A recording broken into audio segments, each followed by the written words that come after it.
Bonsoir, mardi 23 mai, après le vernissage de l'exposition non négociable, j'ai le privilège d'accueillir avec moi ce soir en live Jacinthe Gourde. Jacinthe, bienvenue. Bienvenue sur le live d'Aro. Bien, merci de m'avoir invité. C'est super. J'étais très honorée. C'est très sympathique. Je suis sûre qu'on va avoir plein de choses à se raconter encore. Exactement. Je vais faire un peu la prémisse de notre relation, moi et Jacinthe. Donc, Jacinthe est une collectionneuse d'Aro, d'œuvres d'Aro. Tu en as quoi, 5? 4 à 5. Oui, exactement. Je n'ai plus de mur. Et la raison pour laquelle je t'ai invitée, Jacinthe, puis on en avait parlé ensemble, c'est que je pense que quand on est amateur d'art, puis j'imagine que les gens qui nous suivent sont des amateurs d'art, bien sûr, de débuter une collection, de démystifier ces premières étapes-là, moi, je trouvais ça intéressant de pouvoir connaître un peu ton histoire relative au marché de l'art et tout ça, puis de voir comment l'art s'est placé. Puis j'ai préparé une petite entrevue avec toi, dans le fond, là, pour échanger sur le sujet, créer un certain contexte. Puis tu sais, mon intention, c'est réellement qu'on soit dans le plaisir toutes les deux. On a une belle relation. J'ai le goût tout de suite de dire aux gens qui se joignent à nous dans les commentaires, faites-nous un petit coucou, venez nous dire comment les choses vont, vous êtes de où, etc. Fait que présentez-vous dans les commentaires, puis au fur et à mesure de notre entretien, Jacinthe, si jamais il y a des gens qui ont des questions, je vais les mettre en diffusion, puis on va pouvoir échanger puis répondre aux questions. Mais moi, dans un premier temps, Jacinthe, tu étais là à la soirée VIP de l'exposition non négociable mercredi dernier, le 17 mai. Puis j'ai juste le goût de te demander comment tu as vécu ta soirée, puis quels sont tes commentaires. Le mot dit, c'est vraiment une soirée qui est VIP.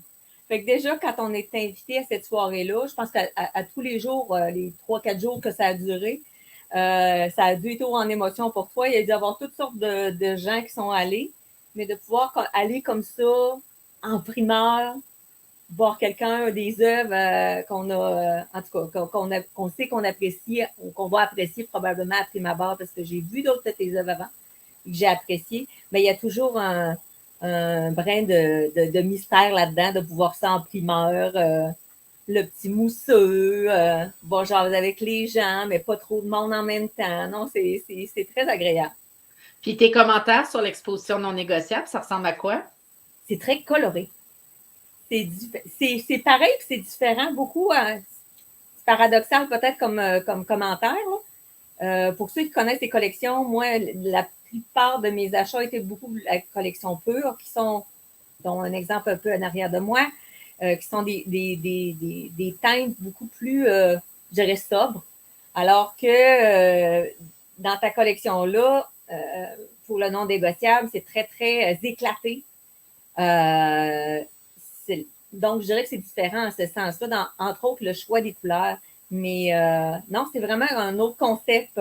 Puis, comme tu sais toujours si bien le faire, là, il y a tout comment je pourrais dire ça, pas une enveloppe, mais un package en tant que tel de concepts qui va en arrière de ça. Donc, c'est toujours ça se bonifie tout le temps, là, et les commentaires et les explications que tu fais sur ton œuvre. Il y a un concept, tu vois vraiment en arrière de ça. Moi, je trouve ça extrêmement intéressant, là, te suivre, entre autres, pour un volet comme ça. C'est pas juste une œuvre, ce qui est quand même pas rien, là, mais c'est tout l'emballage qu'il y a autour de ça. Là. Ça fait vraiment une fait que tu apprécies le contenant et le contenu. On va dire ça comme ça. OK, super. Puis moi, j'ai le goût qu'on tombe un peu dans le sujet de l'art. Puis moi, j'ai le goût, la première question, c'est ton intérêt pour l'art, ça vient d'où? Je te dirais que je pense que, premièrement, je n'ai pas de gens autour de moi vraiment. Je viens de des milieux très, ingénieur, mais j'ai des frères, mon mari est ingénieur. On a je dirais des professions qui sont un peu plus cérébrales ou down to earth. J'ai beau penser autour de moi, je ne dis pas qu'il n'y a pas d'artistes du tout, là, après ma barre, quand je suis plus jeune, mais je ne peux pas dire que j'ai eu un exemple de ça, de vivre dans un milieu comme ça. Ça s'est développé, je pense, au fil du temps. Si tu te rappelles, au début des années 90, maintenant, c'était le gros hype des impressionnistes. Là, on voyait ça partout, il y avait des reproductions. Écoute, tu faisais ta déco avec ça. Ben là, je m'étais mis à m'acheter, moi, des beaux, j'aime les livres, alors des belles encyclopédies. Tranquillement, pas vite, à un moment donné, je me suis mis à lire sur d'autres courants artistiques. C'est devenu un sujet d'intérêt aussi, là, comme un hobby. Puis au fil des années, encore là, à un moment donné, je me suis dégênée parce que ça peut paraître intimidant les premières fois, mais quand on allait à des endroits, donc moi à Québec, mais entre autres, Baie-Saint-Paul, c'est un endroit que j'adore, il y a énormément de galeries. Sur le coup, tu passes, puis tu te dis, mon Dieu, tu es gêné de rentrer ou tu dis, bon, franchement, j'ai pas eu moyen d'acheter ou je suis vraiment pas rendue dans ma vie.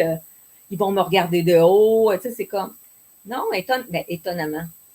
Surprenamment, on est souvent, la plupart du temps, très, très bien accueillis. C'est des gens, c'est leur métier. Et là, quand tu donnes le premier, quand tu t'oses entrer finalement, puis être exposé à toutes ces œuvres-là, j'ai toujours trouvé ça fascinant de voir l'art en général, toutes les formes que ça peut prendre en tant que tel.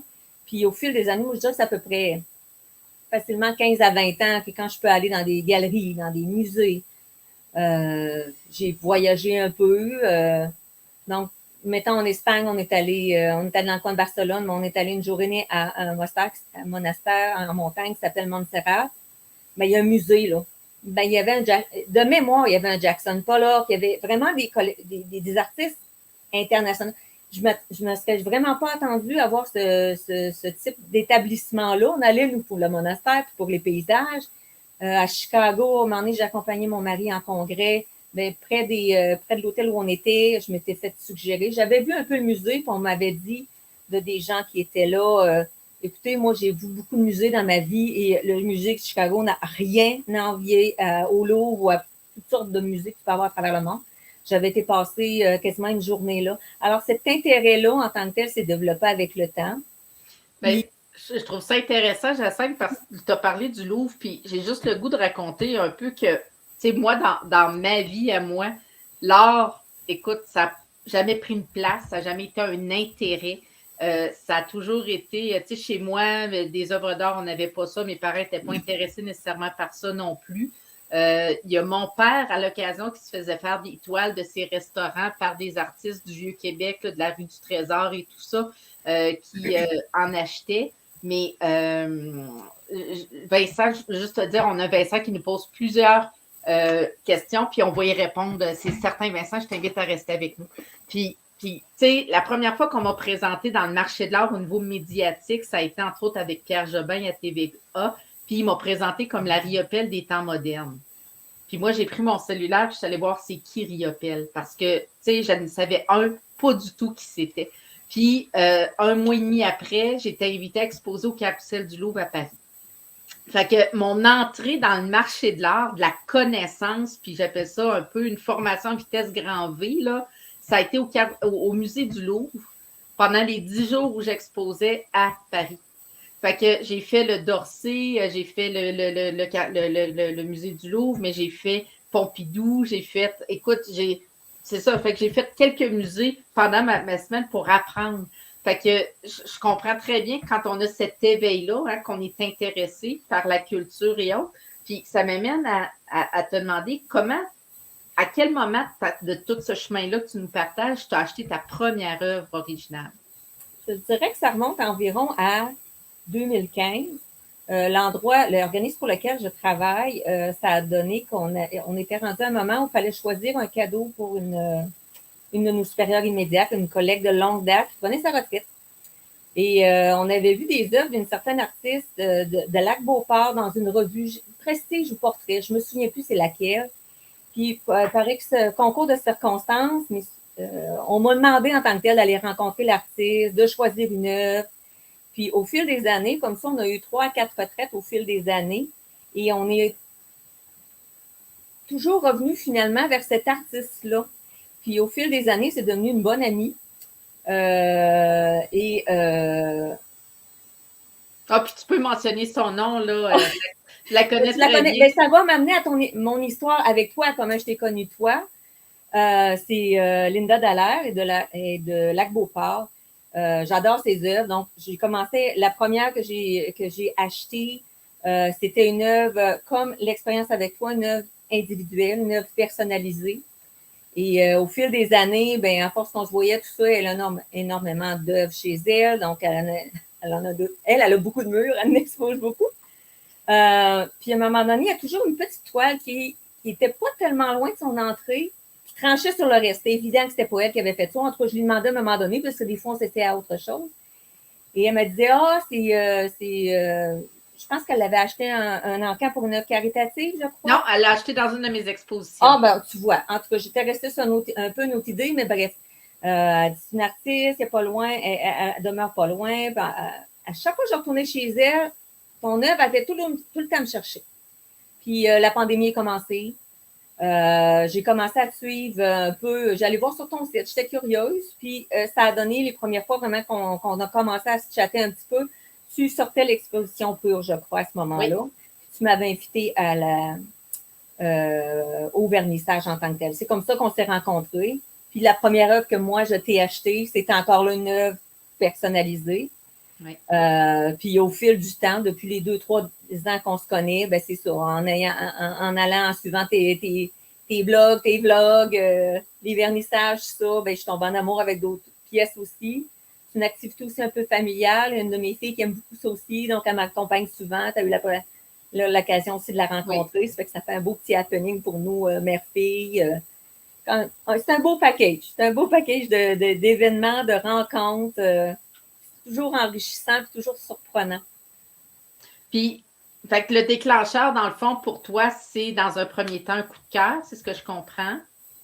Ça a été le déclencheur pour l'art en général. J'ai eu un mandat en tant que tel plus officiel qui m'a amené à interagir plus avec une artiste en particulier, mais de fil en aiguille, ça m'a amené à connaître toi, c'est plus concrètement aussi, mais d'être plus, je dirais pas éveillé, mais d'être plus à l'affût en tant que tel. Entre autres, à l'Internet, je parlais tout à l'heure de la pandémie. Ça doit être un peu, on sait, ça doit être pareil, pas mal pour beaucoup de gens. On s'est tourné beaucoup vers les réseaux sociaux, entre autres. Mm-hmm. Et il y a énormément d'artistes. Peut-être que c'est de la perception sélective, puis j'ai commencé à remarquer plus à ce moment-là. Puis à mesure que tu vas voir des artistes, bien, les algorithmes font qui t'en montrent de plus en plus. Mais reste que dans mon expérience ou dans mon vécu à moi, j'ai été tout d'un coup bombardée d'informations de différents artistes d'un peu partout au Québec qui publient leurs œuvres, etc. Je me suis attachée à un ou deux en particulier. Ça m'a amené en fil en aiguille en tant que tel, de connaître et d'autres œuvres, puis dans certains cas, d'autres artistes, c'est hyper intéressant. Puis quand tu te mets à aller, entre autres, dans les galeries, je parlais de Cépol tantôt, on est très gâtés aussi à Québec. Moi, personnellement, dans les galeries que je connais, je suis habituée à Québec beaucoup d'aller chez Beauchamp. Je trouve qu'ils ont un choix absolument incroyable, un très, très bon service, un très bel accueil. Puis j'en ai acheté quelques-unes là aussi. C'est vraiment une belle expérience pour moi. Quand je me dis, je veux pas aller loin, mais je veux me faire une belle sortie, là, je fais le tour des galeries, entre autres dans le petit Champlain. C'est vraiment intéressant.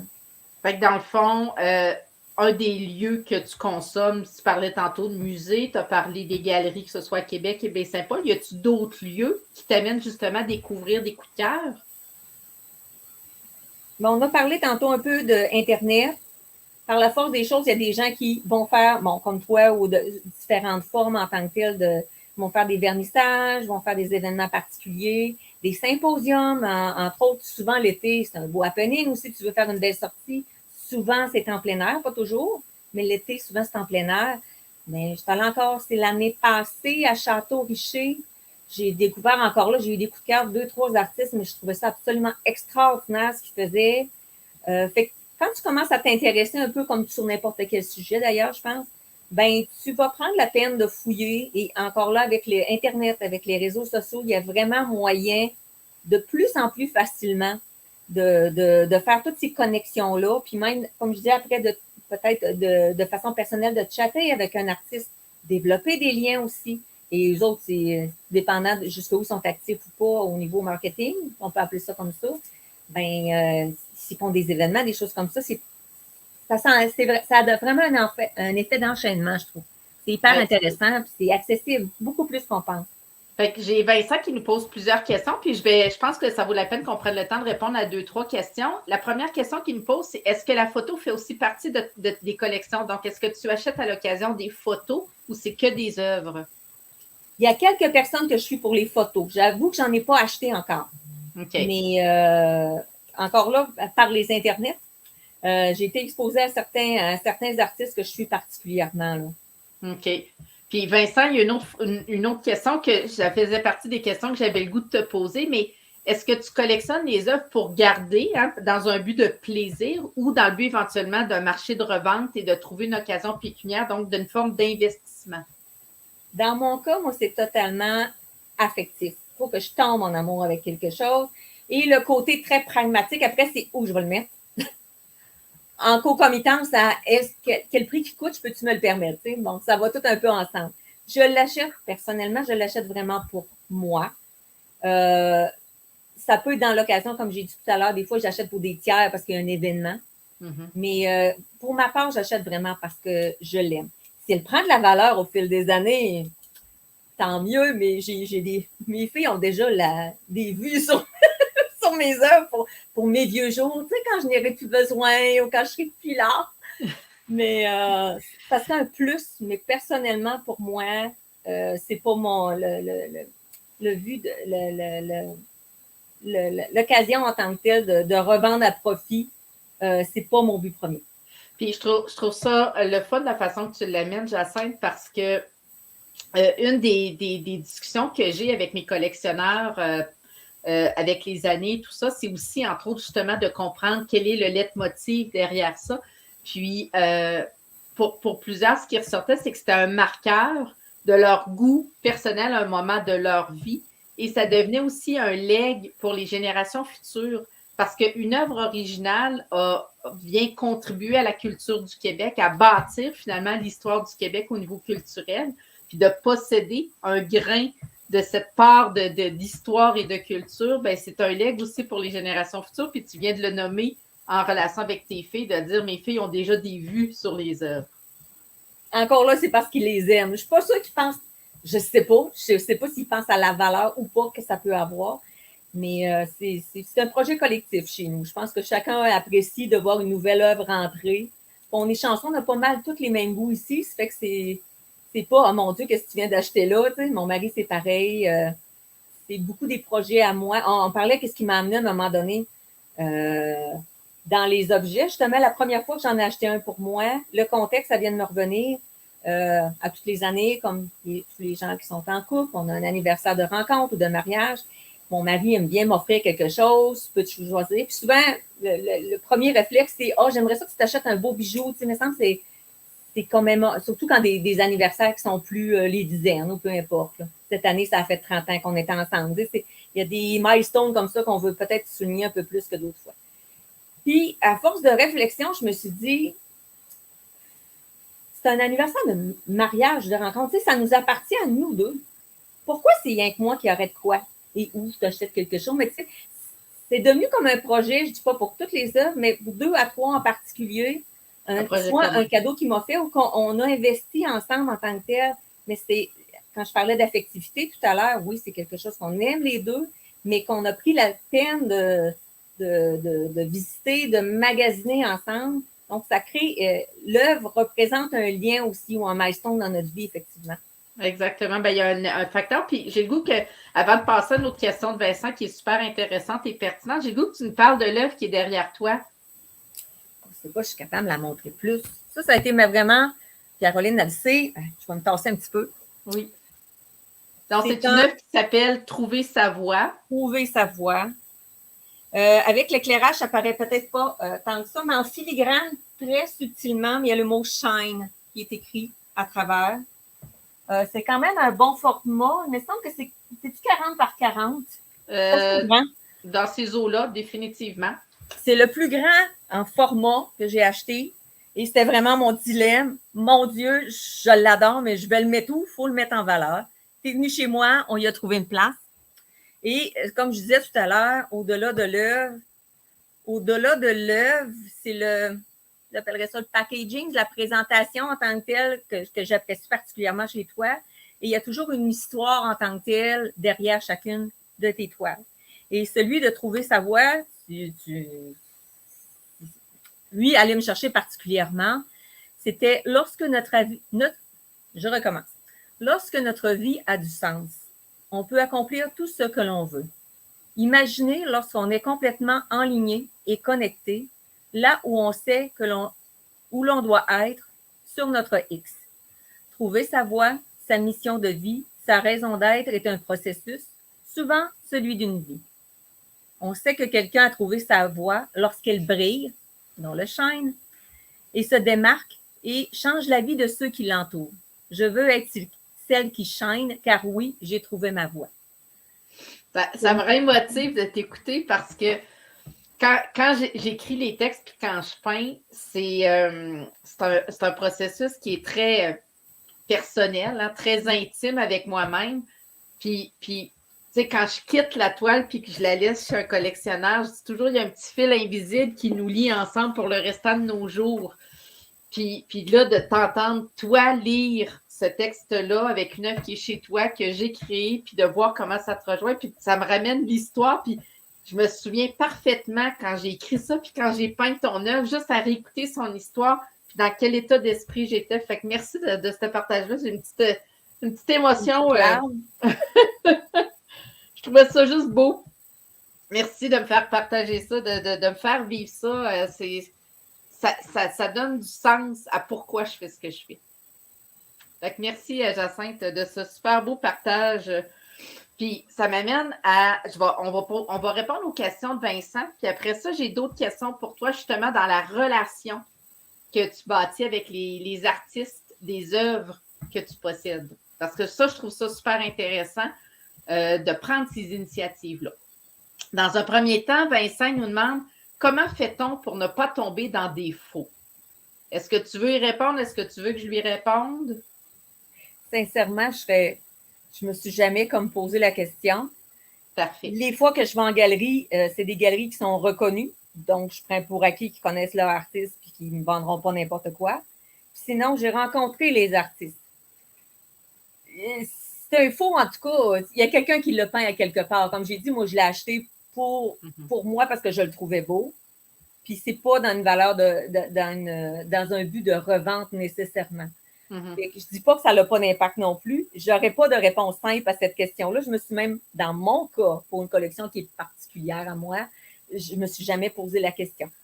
Puis, je vais peut-être renchérir avec le propos. Vincent, dans le marché de l'art, tu sais, si on tombe dans des Picasso, des Riopelle, des œuvres symboliques qui ont marqué l'histoire, qui vont se vendre dans des encans d'art comme des Sotheby's, des Christie's et autres, il y a toute une démarche d'authentification de l'œuvre. Dans un premier temps, que ce soit la signature, le matériel. Tu sais, je te fais un parallèle avec les œuvres d'Arro. Il y a ma main gauche d'estamper à la peinture fraîche au dos de chacun des tableaux. Il y a le sceau d'originalité. Il y a l'écriture à la main sur le canevas du texte. Fait que ça devient difficile d'imprimer ça recto verso et le fini, bien sûr. Fait que le lieu d'approvisionnement, c'est certain. La question aussi qu'on peut poser à l'artiste, c'est de quelle façon ces œuvres sont répertoriées. Tu sais, moi, mes œuvres sont toutes numérotées, sont tenues dans un registre. Chaque fois qu'il y a une œuvre qui est vendue, le nom du collectionneur y est associé. Donc, il y a une traçabilité de 100% des œuvres que j'ai créées depuis le jour 1. Fait que d'avoir accès, sans dire à cette liste-là, mais de valider un peu pas le niveau professionnel, mais de savoir est-ce que c'est fait à la chaîne. Je pense que c'est peut-être plus difficile quand on tombe dans des valeurs de plusieurs millions de dollars pour un tableau, qu'il y ait des gens qui sont spécialisés en recel, que j'appelle, là, qui vont être mandatés ou qui vont mandater des artistes à repeindre une œuvre originale à partir d'une œuvre existante pour en faire un faux. Mais dans le marché de l'art qu'on connaît, en tout cas au Québec, il y a actuellement un marché du faux dans l'impression où des fois sur notre site web, les Asiatiques vont venir prendre une photo d'une œuvre puis ils vont en faire des copies, des tonnes de copies, un peu comme dans le principe du IKEA où on rentre puis qu'il y a des œuvres imprimées ou des impressions. Mais de tomber dans des faux, il y a un paquet de facteurs qui permet de, puis c'est de comprendre ou de voir que sur l'œuvre, on est capable de comprendre sa traçabilité. Un autre élément aussi qui m'amène à une réflexion sur les faux, c'est tout le concept des sérigraphies numérotées, où c'est une impression d'une œuvre numérotée signée à la main par l'artiste. Est-ce que là, ça, c'est plus facile de créer des faux sur des œuvres, admettons, d'un Picasso, d'un Riopelle ou autre? Honnêtement, je ne suis pas une spécialiste en impression et autres, mais de ce que je connais du marché de l'art traditionnel avec les galeries, avec les artistes en direct et autres, ça devient difficile de tomber sur du faux quand c'est l'artiste lui-même qui vend son tableau. C'est quand on tombe, je pense, dans le marché très haut de gamme de la revente qu'il a tu l'as nommé, Jacinthe, le lien de confiance avec le lieu, la garantie aussi que c'est un vrai, puis c'est quoi les certificats qui sont fournis, puis qui est imputable à cette décision-là. Donc, le galeriste, théoriquement, a des connaissances. L'artiste a une responsabilité à fournir des œuvres originales, à ne pas faire de copie lui-même de la même œuvre, de s'assurer que chaque œuvre est unique. Fait que je pense que je ne sais pas si Vincent, on a répondu à ta question là, à brûle pour point, mais si ce n'est pas le cas puis que tu veux rajouter d'autres questions pour qu'on aille plus en profondeur, fais-nous signe, ça va me faire plaisir et à Jacinthe aussi. Une autre question que Vincent a, Jacinthe, peut-être que tu peux y répondre, c'est est-ce que de ton côté, tu vas assurer tes œuvres et ça coûte combien quand on commence notre collection? Puis Vincent vient de nous confirmer. Merci beaucoup. Puis oui, on a répondu à sa question. Fait que côté assurance, comment tu gères tes assurances sur tes œuvres avec à la maison et autres? J'avoue que j'ai pas pris d'assurance. Personnellement, il y a des assurances qui se vendent spécifiquement pour ça, à ma connaissance. Il y a eu un temps où on avait un montant. Là, j'ai bonne mémoire. La réponse courte, ce serait je n'ai pas assuré mes œuvres au-delà de mes assurances d'habitation. J'y pense parfois, c'est une démarche qu'il faudrait que je fasse. Si je ne me trompe pas, je ne voudrais pas dire n'importe quoi, mais des dernières informations que j'avais eues, on avait il y a eu un montant à un moment donné où les compagnies d'assurance mettaient un montant comme maximal sur. Genre 50 000 pour les projets des objets puis même 50 000, je pense que c'était 5 000. Je ne sais plus, c'était pas un montant mirobolant, là. Mais si tu avais des œuvres ou un objet qui a plus de valeur en tant que tel, ben, je pense qu'il y a moyen de les assurer, mais tu vas payer une assurance, en guillemets, que pour ça. Mais ça, je ne pourrais pas. La réponse courte, c'est personnellement, je n'ai pas fait de démarche supplémentaire. Donc, s'il arrive quelque chose, pour moi, c'est une perte totale. OK. Ou à peu près. Mais ça, c'est un choix personnel. Puis éventuellement, des fois, je me pose la question, mais je m'en occupe pas tout de suite. Ça fait que ça passe. C'est bien correct. Je peux peut-être, moi, encore là, faire un petit peu de pouce sur ta réponse. Quand moi, je vais faire une livraison d'une œuvre d'Arro, je fournis le certificat d'authenticité. Et je suggère toujours à mes collectionneurs d'envoyer une copie de ce certificat-là à tes assurances. Fait que comme ça laisse la traçabilité parce que dans les assurances du marché de l'art, normalement, c'est toujours dans un monde idéal, lorsqu'on assure ces œuvres d'art qu'on possède, c'est à la valeur marchande et non à la valeur payée. Parce que, je te donne un exemple, aujourd'hui, tu achètes un haro, dans 20 ans, ton même haro que tu as payé, je donne un exemple, 3 000 $, il va peut-être en valoir 35, 40, 50, 100 000. Fait que cette même pièce-là, si tu passes au feu demain matin, puis qu'elle brûle, puis que tu en veux un autre, puis que ça coûte 100 000, tu ne veux pas qu'il te donne 3 000 pour. Tu vas être capable de pouvoir te racheter une œuvre à la valeur marchande. Fait que c'est là où les assurances dans le marché de l'art sont intéressantes à étudier, surtout quand on débute une collection. Puis la beauté, c'est que notre collection va grandir dans le temps. Fait qu'on ajuste nos assurances en fonction. Puis tu l'as nommé, on a toujours dans nos assurances de base un montant pour les objets d'art. Objets d'art incluent œuvres, sculptures, manteaux de fourrure, les bijoux, ce genre de choses-là, tout ce qui est luxueux. Puis si on veut vraiment aller chercher le maximum, bien, il faut évaluer ce qu'on possède et aller chercher des assurances pour ce volet-là, spécifiquement dans nos assurances qui va couvrir l'ensemble des pertes si demain matin, on se fait tout voler ou on passe au feu. Fait que c'est une responsabilité personnelle, c'est un choix éditorial de prendre ou non le risque, mais la beauté de ce que toi tu fais, Jacinthe, c'est que tu es en relation avec les artistes que tu possèdes Donc, tu vois déjà venir l'évolution. Tu vois l'évolution de la valeur de leurs œuvres. Tu vois que ça monte, mais que, tu sais, il y a une tangente et tout ça. Fait que ça te laisse aussi un certain temps. Tu sais, je connais peu ou pas d'artistes que du jour au lendemain, ils ont passé d'une valeur de 3 000 à 100 000 parce que Michelle Obama venait d'acheter un tableau.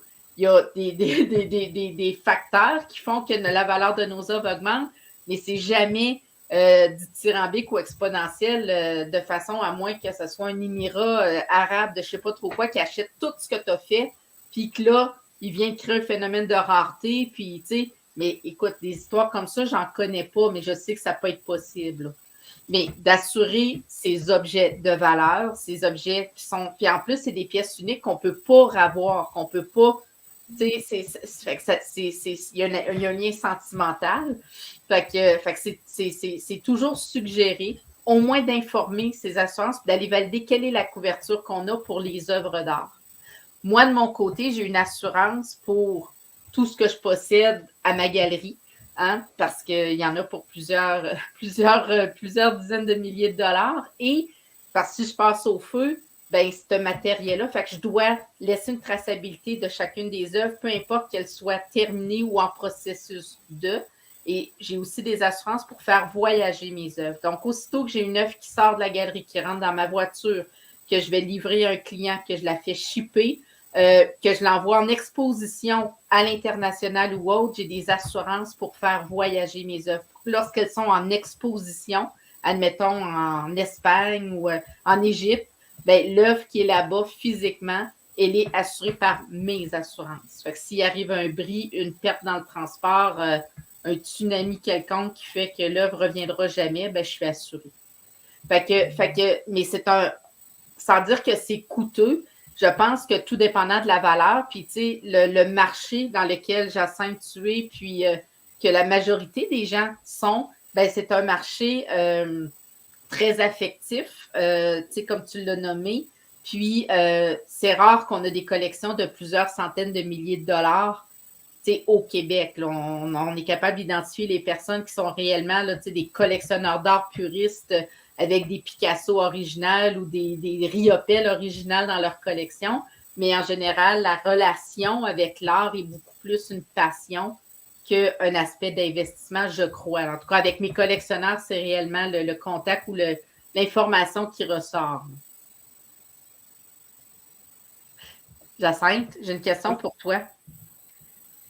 C'est quoi l'impact d'être en relation avec l'artiste? Qu'est-ce que ça nourrit pour toi? Le domaine dans lequel je travaille, de par tempérament, puis le domaine dans lequel je travaille, c'est un domaine qui est extrêmement humain. Pour moi, même quand je voyage, si tu me fais raconter mon voyage, ceux qui vont m'avoir marqué le plus, c'est ceux où je vais avoir rencontré des gens.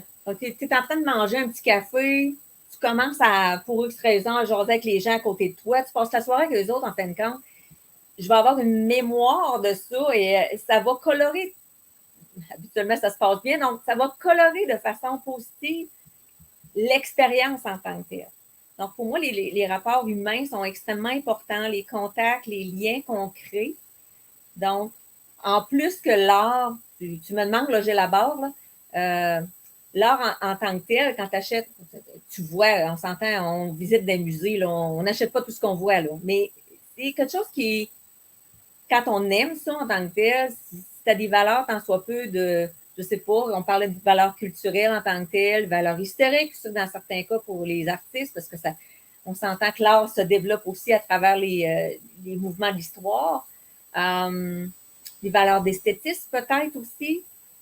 Tout ça amalgamé fait que quand tu rencontres un artiste en tant que tel, tu peux interagir avec eux. Ça rajoute vraiment à l'expérience et l'amour, entre guillemets, que tu vas avoir pour, dans ce cas-là, le tableau que tu vas acheter. Comme je dis, moi, je pense pas que, en tout cas, moi, quelqu'un peut vraiment spéculer, là. J'achèterais pas quelque chose que j'aime pas.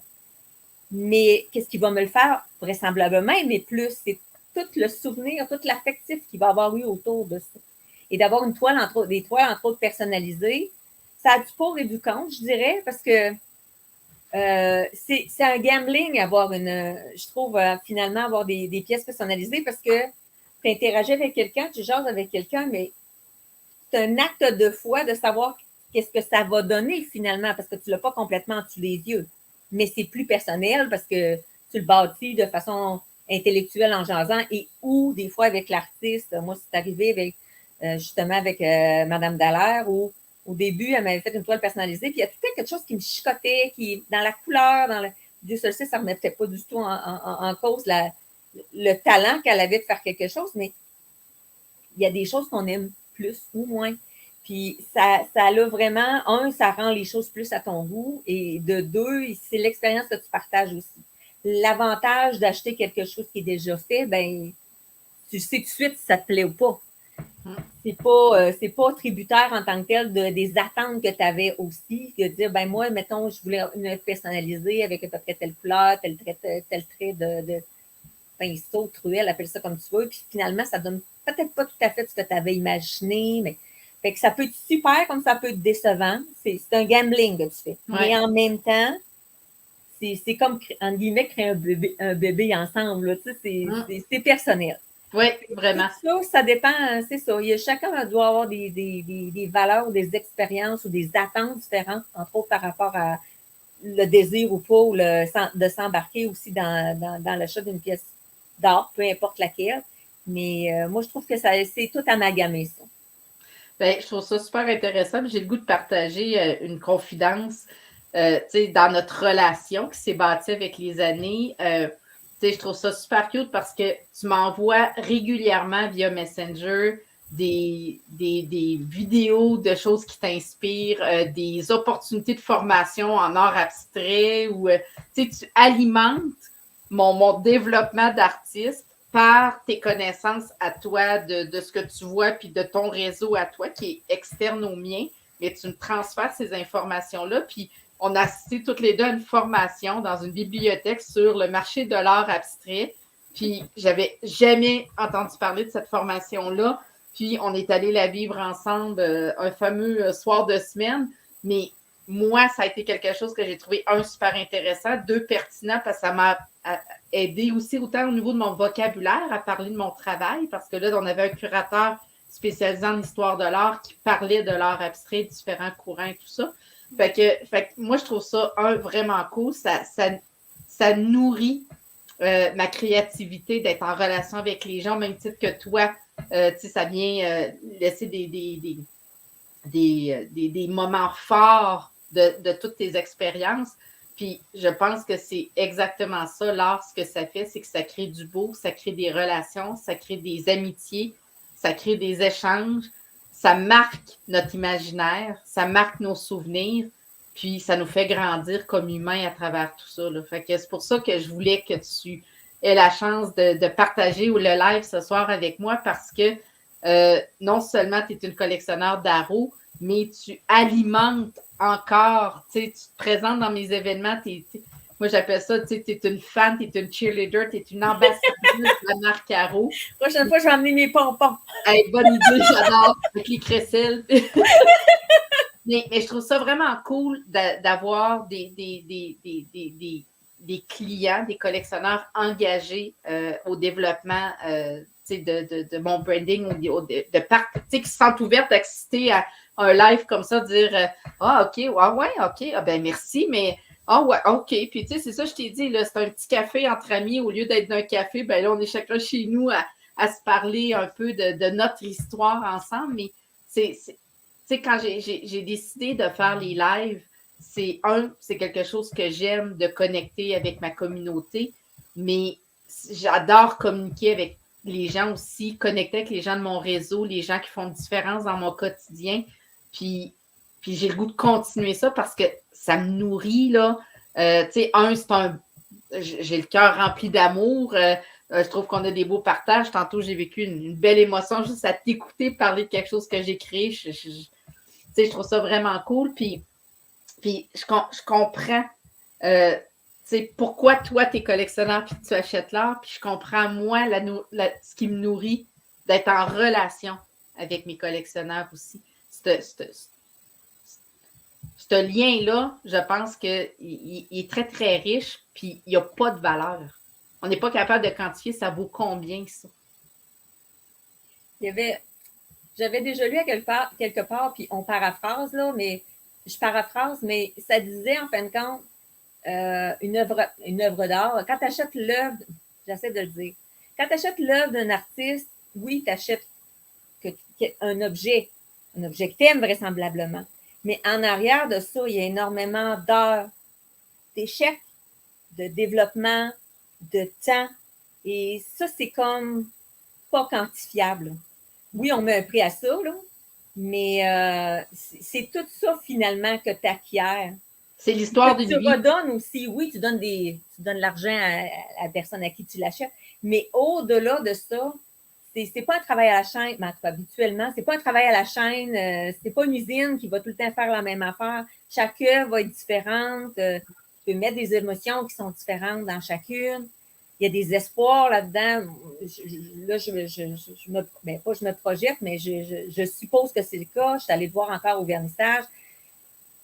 Le but ultime, c'est de vendre, mais tu sais, c'est mêlé aussi, j'imagine, avec les gens m'apprécient-tu? Est-ce que les gens m'apprécient? Est-ce qu'ils apprécient mon œuvre? Est-ce que j'ai investi tout ce temps, cette énergie-là? C'est tous les efforts que tu mets, parce que là, comme je dis, il n'y a pas rien que l'œuvre, tout le packaging que tu mets autour de ça, c'est de l'investissement énormément personnel. Puis là, quand je parle d'émotion, c'est psychologique et matériel. Fait que j'imagine, si c'était moi, je le vivrais vraisemblablement comme ça. Puis chaque succès est magnifié, mais en même temps, chaque échec, je dirais échec, y a-t-il vraiment des échecs dans la vie? Mais en tout cas, quand ça ne marche pas tout à fait comme on voudrait, tu le disais à un moment donné, si je me souviens bien, à un moment donné, il y avait des fois, je me sens que j'ai déjà entendu dire pour un encamp en particulier, pour une œuvre caritative, que ça n'avait pas monté autant que tu pensais que ça allait monter, puis Dieu se le sait, ce que je comprends, tu l'as donné, cette œuvre-là. Je ne sais même pas pour dire que c'est plus payant ou pas pour toi, mais tu dis, mon Dieu, je suis dans le champ tout d'un coup, est-ce que mon œuvre plaît autant? Est-ce que j'aurais pu faire autrement? Puis la déception, vraisemblablement, aussi pour l'œuvre caritative de ne pas pouvoir avoir donné autant que tu aurais espéré donner. Ça doit être énormément d'investissement personnel en tant que tel. C'est ta vie, là, tu vis là-dessus, ce que je comprends maintenant. Oui, exactement. Il y a beaucoup de doutes. Puis la présentation d'une exposition, comme je viens de vivre, c'est 14 mois de travail, d'investissement en temps, en énergie, en émotion, en finances, hein, parce que le matériel, tout le packaging de l'exposition, le graphisme, les photos, l'événement en soi, c'est le photographe professionnel, les relations de presse, c'est les bouchées, le champagne, c'est les petits cartons d'invitation VIP pour nos collectionneurs, c'est les timbres, c'est la vidéo, le montage de la vidéo, etc. Puis une exposition, pour moi, là, j'aime pas l'image, mais c'est un peu comme une mise à nu, là. Je m'en viens en plein milieu de la pièce, entourée de mes œuvres, les gens les regardent, puis moi, là, c'est comme si j'étais toute nue, puis que j'acceptais d'être jugée. Ah, OK, celle-là m'interpelle moins. Ah, puis tu sais, ça a été une quête que j'avais, moi, de m'affranchir du regard des gens, d'être beaucoup plus dans la bienveillance à mon égard, puis d'apprendre simplement à être satisfaite, moi, de moi, puis que le regard des gens, puis ce qu'on reçoit comme commentaires, comme amour et comme gratitude de nos collectionneurs, amateurs et autres, ben, c'est ça, tu sais, puis ça prend beaucoup pas de résilience, mais de mettre de côté les doutes. Vincent, tu me poses sink or swim. Je ne comprends pas ta question. Fait que si tu veux la clarifier, je ne sais pas si c'était pour nous, mais je ne la comprends pas. Je m'excuse. Fait que tout ça pour dire qu'en effet, c'est beaucoup de travail. Puis quand les gens sont au rendez-vous, ben c'est notre paye. Moi, je dis toujours, oui, il y a un aspect où vendre une œuvre, pour moi, ça me donne des ailes. Ça me permet de continuer à investir, à payer mon local, me verser éventuellement un salaire, gérer mes encadrements, travailler au développement et au déploiement des œuvres d'Arrow, parce que lorsqu'on fait des expositions à l'international, il y a des coûts, le shipping, le dédouanement, le broker, l'emballage, etc. Fait que c'est des coûts qui sont importants. Puis j'ai écrit dernièrement un collectionneur qui avait acheté 3 œuvres majestueuses, quand même importantes. C'est ma plus grosse transaction dans l'histoire d'Arrow. Et puis, tu sais, je lui ai dit, écoutez, j'ai dit, je veux juste prendre le temps de vous remercier puis de vous expliquer avec ces sous-là, qu'est-ce que je vais être capable de faire. D'amener la personne, le collectionneur, à réaliser que c'est pas juste une acquisition, c'est beau, je suis heureux, mais ça change des vies. Ça donne le petit coup de pouce, ça donne le leitmotiv à l'artiste de lui dire « Hey, je crois en toi, continue, tu es sur la bonne voie, puis j'aime ce que tu fais. » Puis ça, là, ça n'a pas de prix. T'sais, on n'est pas capable de dire, quand vouloir dire ça a une valeur inestimable, ben, pour un artiste, c'est un commentaire sur l'exposition qui peut fonctionner ou pas. Le risque semble assez important à chaque fois. Sink or swim. OK, merci beaucoup. C'est une expression que je ne connaissais pas. Donc, je prends... Sinon, tu coules. C'est tout ou rien. Go! Oui, exactement. Exactement. Fait que, tu sais, c'est le concept du all-in. Fait que c'est exactement ça. Puis quand je présente une collection, je suis all-in. Tout mon cœur, mon âme. Puis je pense que je m'améliore d'exposition. Tu sais, mon art évolue. La façon que je le présente, le souci du détail, j'aime toujours me dépasser à travers cette démarche-là. Mais tu sais, j'ai juste le goût de te dire merci, Jacinthe, d'être dans ma vie.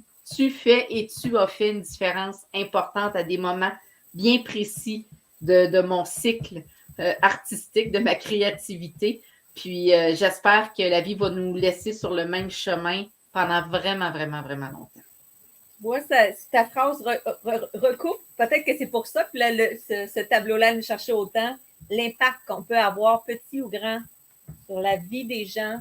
Ça tient des fois à des grands gestes, mais la plupart du temps à des petits efforts comme ça, puis quelquefois dont on ne s'aperçoit même pas de l'impact. Mais chaque geste, chaque parole, ça ne marche pas tout le temps à tous les coups. Une fois sur 10, ça va peut-être avoir un impact qui est plus important, mais chaque effort, je pense, dans ce domaine-là, comme dans n'importe quel domaine, là, mais quand je parlais d'interaction humaine, d'entraide, je disais que je t'alimentais sur des choses, les gens qui me connaissent savent que je suis très bonne je suis très forte pour, selon tes champs d'intérêt, ben, je vais essayer de t'envoyer des affaires que moi, sur le coup, je suis tombée sur ce sujet-là. Je sais que ça t'intéresse. Bon, peut-être qu'il y a des affaires qui ne sont pas toujours. Non, mais tu es une excellente relayeuse, hein, si je peux dire. Oui, c'est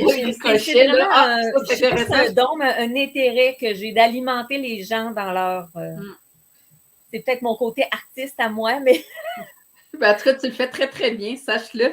Puis, tu sais, j'ai le goût de te remercier, puis j'ai le goût, je ne sais pas si tu as un mot pour nos auditeurs et, tu sais, une petite suggestion, justement, si les gens veulent débuter leur première collection. As-tu des mots pour ces gens-là qui... Je dirais, sans résumer ce que j'ai dit, je crois, tout à l'heure, dans le sens où, si c'est un sujet qui vous intéresse, c'est quelque chose... c'est un petit pas, mais des fois qu'on peut avoir de la difficulté à franchir. Oser aller voir les choses. Ils sont là pour ça, aller voir les gens. Ils vont être contents, c'est leur bébé. Là. Ils vont être contents de vous parler de leur œuvre, leurs affaires, leur cheminement. Toutes sortes d'humains, toutes sortes des gens qui ont des habiletés sociales peut-être plus développées que d'autres. Il y en a qui vous allez accrocher plus que d'autres, mais il faut être aware de ce qui se passe autour. Puis quand, comme j'ai dit, si tu commences à t'intéresser surtout ces réseaux sociaux, c'est incroyable là-dessus, là.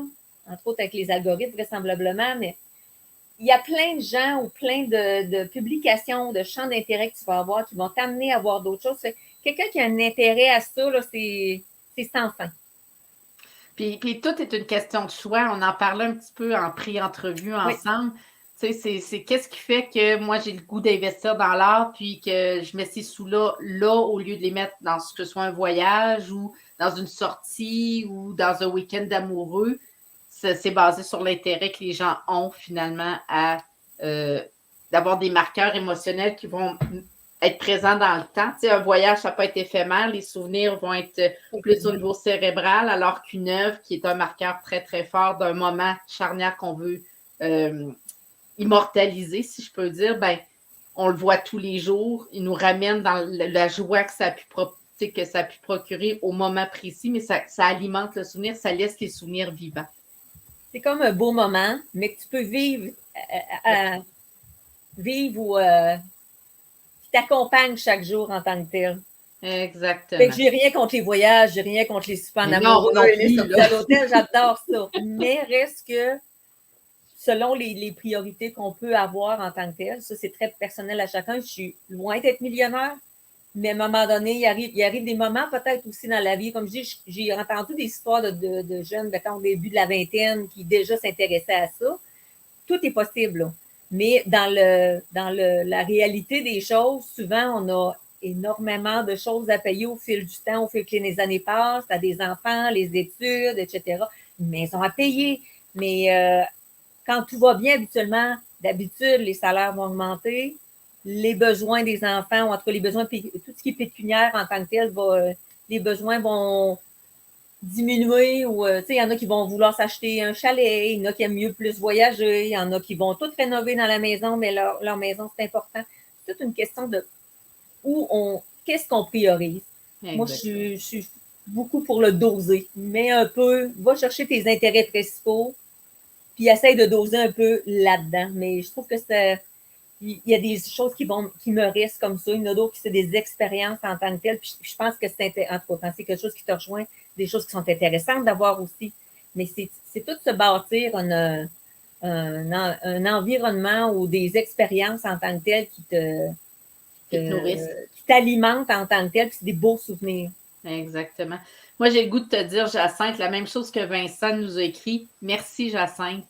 Donc, merci de ton temps, de ta disponibilité, de t'être prêté au jeu d'un live avec Caro et d'avoir tout organisé ça là, avec l'œuvre et tout ça, là, ça me touche beaucoup. Je t'apprécie énormément. Je sais que la vie va nous replacer sur le même chemin encore très longtemps. Puis, si tu me permets, Jacinthe, avant de quitter, je vais juste peut-être expliquer aux gens un peu ce qui s'en vient dans les prochains jours pour Arro parce que ça bouge beaucoup. Si vous avez reçu l'infolettre, j'ai une œuvre qui a été sélectionnée pour aller dans le bureau du vice-président de l'Assemblée nationale, Sylvain Lévesque, à l'Assemblée nationale de Québec. Et en ayant fait cette acquisition-là par l'Assemblée nationale, bien, cette œuvre-là s'inscrit automatiquement dans la collection privée du Musée national des beaux-arts de Québec. Fait que c'est ma première œuvre muséale officiellement dans une collection privée de musée, ici en plus chez nous à Québec. Fait que ça, c'est vraiment une super de belle expérience que je vais alimenter, documenter parce que la livraison va se faire à quelque part au mois de juin. Fait que je vais avoir, on m'a informé que j'allais avoir une visite privée aussi de l'Assemblée nationale. Fait que j'ai très, très hâte de vivre ce moment-là. Ça va être une première pour moi. Et j'ai une entrée dans une nouvelle galerie à Montréal le 10 juin prochain, la galerie Lenoir, qui est au 220 Saint-Paul-Ouest, donc près du Place Bon Secours, la place en plein Vieux-Montréal.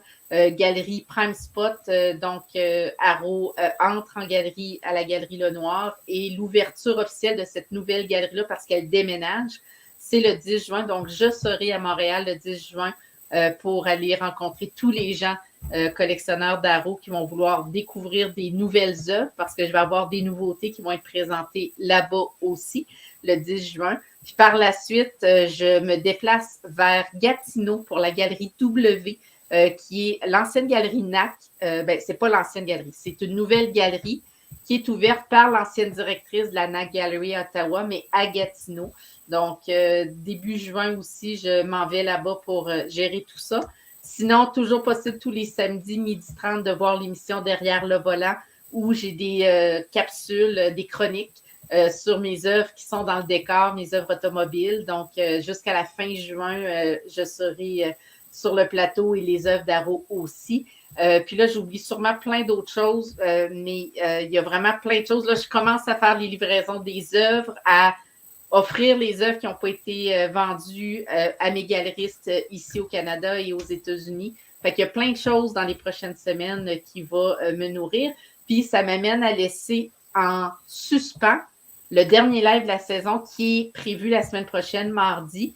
Ça se pourrait qu'il n'ait pas lieu. Donc, j'ai une invitée spéciale, mais j'ai une opportunité qui s'est présentée d'aller faire un live painting dans un événement super intéressant et une opportunité que je peux définitivement pas refuser si l'événement, ou en tout cas, si je suis l'artiste qui est sélectionné pour faire ce live painting-là, je devrais le savoir demain, probablement, ou plus tard. Fait que si c'est le cas, la semaine prochaine, il n'y aura pas de live. C'était le dernier de la saison, de retour à l'automne, avec l'invité. Je vais commencer la saison avec l'invité qui était prévu la semaine prochaine, si jamais je ne suis pas disponible. Mais surveillez les réseaux sociaux. Demain, en fin de journée, vous allez voir les publications ou l'information à ce sujet où je vais pouvoir clarifier le tout.